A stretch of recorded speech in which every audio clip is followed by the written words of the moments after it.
things probably look a little different. I screwed up. I messed up. It's been so long, I don't even know where the last video left off, and I'm sorry for that. And what happened was the rack that I had, if you recall, probably previous to this video, I was referencing a Ford Pinto rack, which was correct. I was referencing that rack. I got everything set. Everything was good to go. Had everything mounted. And guess what? The Pinto rack is a front wheel steer rack, which means that the rack has to be in front of the wheels. So when I went to steer left, the wheels went right. When I steered right, the wheels went left. I can drive a forklift, but I don't want to do that on the road. So I had to go out and find another rack. This is from a Dodge Omni. It's a rear steer rack. So for anyone who's ever doing this conversion or a conversion for the steering, make sure you have the right rack. So in doing so, I had to redo all the mounts. I had to redo the steering combo. I had to redo the steering shafts. I had to redo the steering ends. So basically start from scratch and go from there. But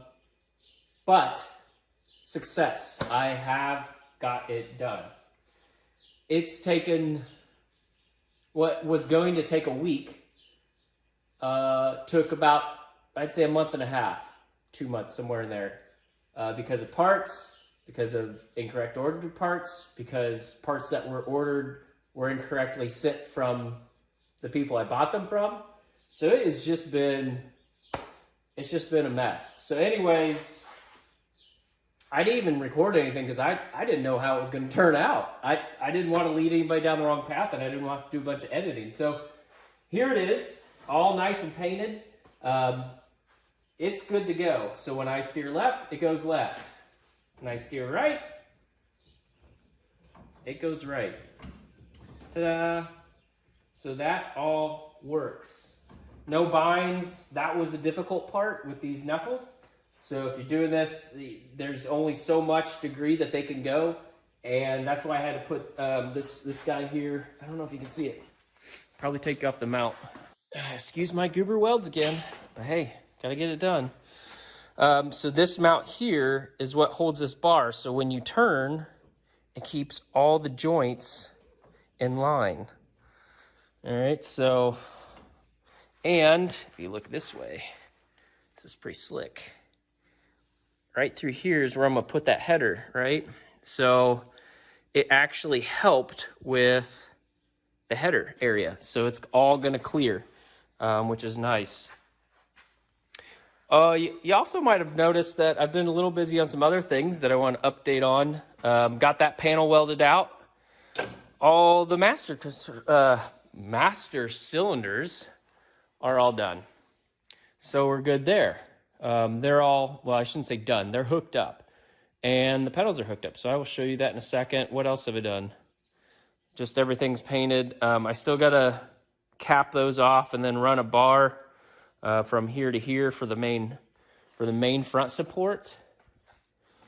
Let's see here. So that's a retro kit by Willwood 6-piston. I think you've seen that already. I installed that. That was one of the first things I installed back in the day. All right, and into the pedals. You can kind of see back there. So this is going to be a dual pistons or dual master cylinder setup for the rear front brakes. And then we have our clutch, which is hydraulic for that 2011 Mustang 6-speed that's been switched over to a Mercedes. There she is. She's still under there, nice and clean from, yeah. All right. So apologies for not having an update on a lot of things.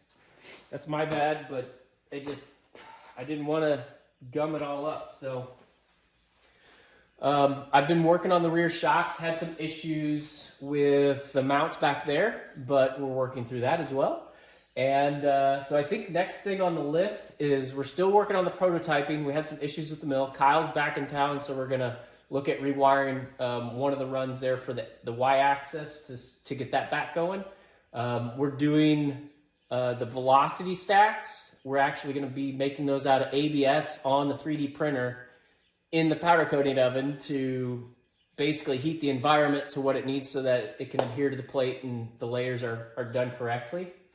And then, yeah, working on the rear shocks and of course the transmission mount. That's the next big thing for in here.